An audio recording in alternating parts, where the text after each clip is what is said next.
माओवादीका नेता। अहिले किन माओवादीका नेताहरूका उम्मेदवारहरूका गाडीमा वैध माओवादीका कार्यकर्ताहरूले आगो लगाउँछन्?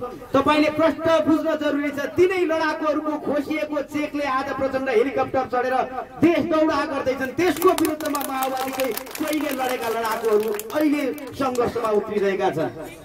अर्को कुरा बुझिराख्नु होला, आफ्नै लागि जीवन मरणको दोसारमा हिँड्नेहरूका चेक खोज्ने माओवादीले तपाईँ हाम्रो पेट भेटे भने कसरी खोज्लान् विचार पुर्याउन जरुरी छ, चिन्न जरुरी छ।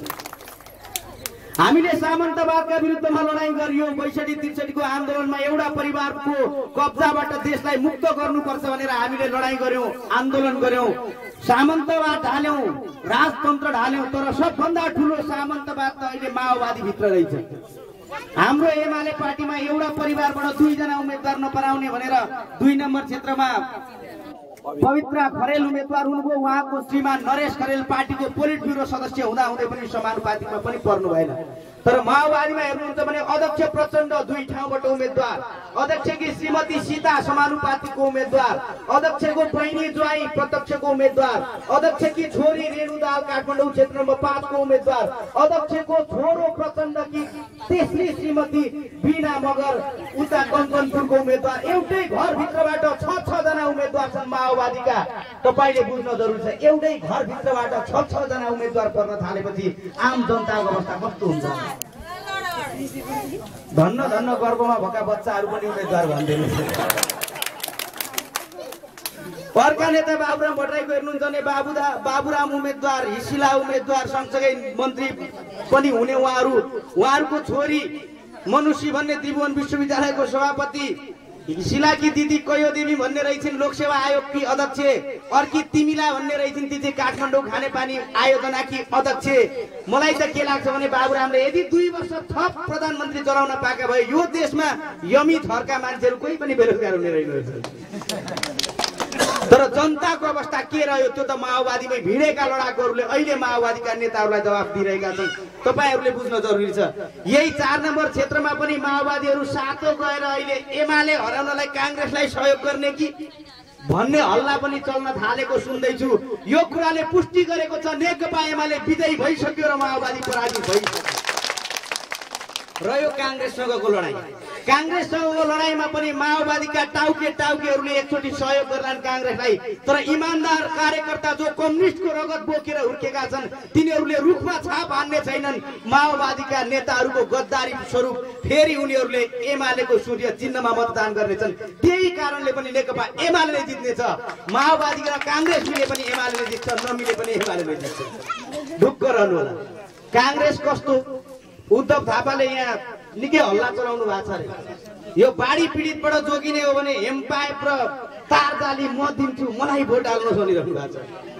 तपाईहरुलाई ढुक्क हुनको लागि अनुरोध गर्छु, अबको मंसिर 4 गतेसम्म कुनै बाढी आउनेवाला छैन, म ग्यारेन्टी दिन्छु।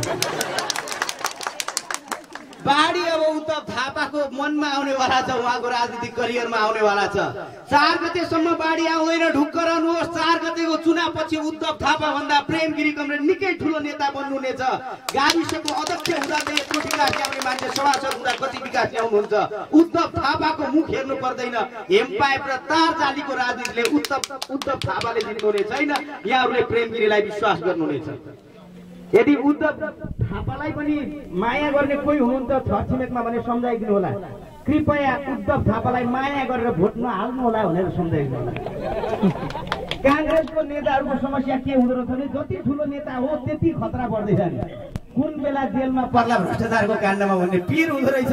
उद्धव थापालाई पनि भ्रष्टाचारी हुनबाट रोक्नु होला, भोट नहाल्दिनु होला। त्यसैमा उहाँको कल्याण छ।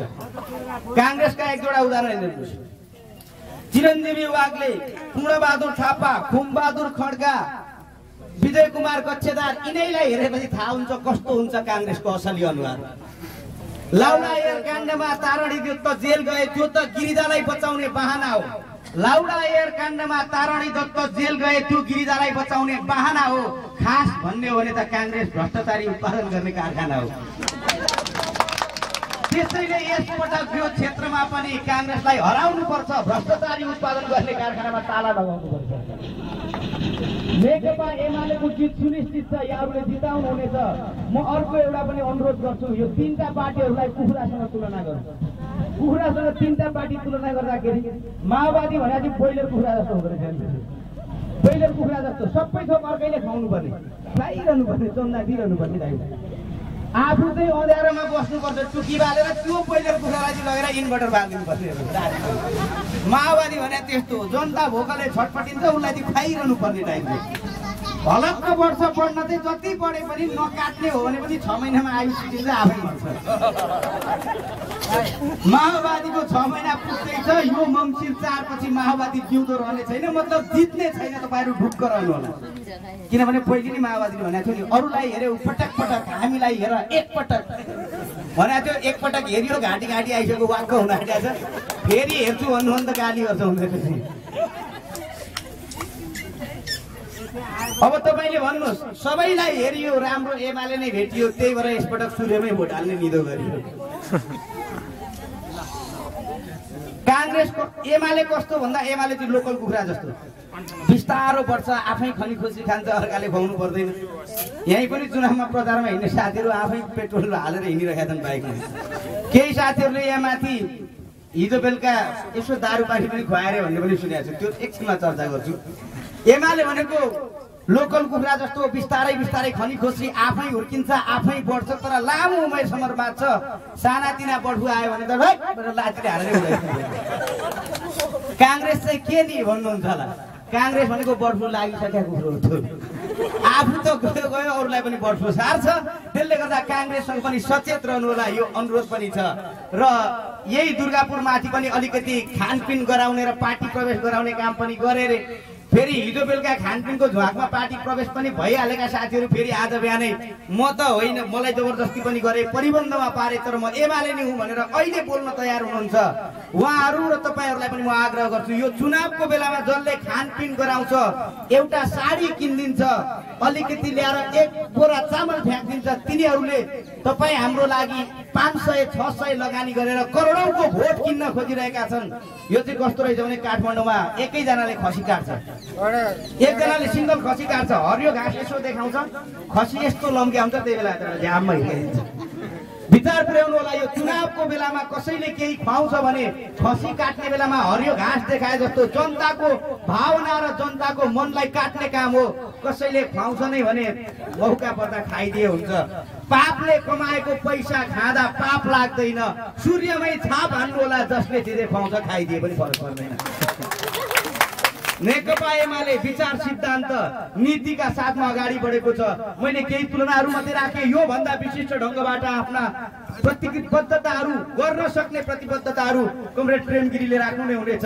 मलाई पनि गजब लाग्छ कि हिजो मात्रै म खुद्नाबारी 1 मा पुगेको थिएँ। खुद्नाबारीमा जाँदा त्यहाँको बाटोहरू संरचना, त्यहाँ खानेपानीको संरचना, बिजुली, टेलिभिजनमा केबुल सबै हिसाबमा एउटा सहरको रूपमा खुद्नाबारीको विकट गाउँलाई विकास गर्नुभएको छ। अब हामी आशा गर्छौँ खुद्नाबारीको विकास यता पनि सरोस्। यो 4 नम्बर क्षेत्रमा नेकपा एमालेको विजय होस्। उद्धव थापाजीले अहिले भन्दै हुनुहुन्छ अरे घाँस काट्न जान्ने मान्छेलाई 18 संविधान सभा बन्छ, भैँसी पाल्नेलाई 18 संविधान बन्छ भन्नुहुन्छ अरे।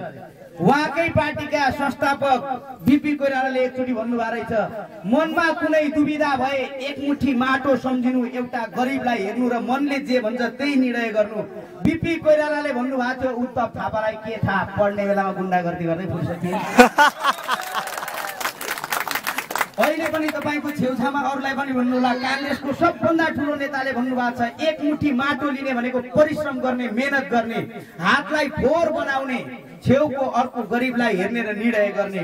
यसपटक पनि निर्णय त्यही गर्नुपर्छ। त्यो बेला आत्माले भन्ने छ, गरिबहरूको पनि प्रतिनिधित्व गर्ने र विकासमा सधैँ समर्पित हुने प्रेम गिरीलाई नै जिताउनु हुनेछ। यही आशा, विश्वास, अपेक्षा यहाँहरूको बिचमा राख्दै उहाँका प्रतिबद्धता सुनेपछि झन् उत्साहित बन्नुहुनेछ। आग्रहको साथमा एकचोटि जोरदार तालीको अपेक्षा गर्छु नेकपा एमालेको विजयको पूर्व जोस गर्दै। धन्यवाद। र सँगै हाम्रो विशाल खनालजी हुनुहुन्छ, झापा क्षेत्र नम्बर 5 को चुनावी अभियानमा हुनुहुन्छ र झापा क्षेत्र नम्बर 5 मा त नेकपा एमाले विजयी नै भइसक्यो। केशव कुमार बुढाथोकीको सातो गइसक्यो। माथि शनिश्चरतिर हिजो चिया खाँदा मैले सुनेको थिएँ छिमेकमा 5 नम्बर त एमाले जितिसकेछ नि। 4 पनि जित्यो 5 पनि जित्यो। यसपटक त उठीवास लाउने हो। कांग्रेसको त पूर्व सभापति पनि सभापति पनि यसपटक ठेगान लाग्ने भयो नि एकैचोटि भन्दै थिए। यो पटक नेकपा एमाले मय बनेको छ झापा जिल्ला। यहाँहरूले तल्लो क्षेत्रलाई पनि सघाउनुहुनेछ, तल्लो क्षेत्रले यहाँहरूलाई पनि सघाउनुहुनेछ। यही आशाको साथमा फेरि पनि एकचोटि जोरदार ताली नेकपा एमालेको विजयको अवसरमा। धन्यवाद।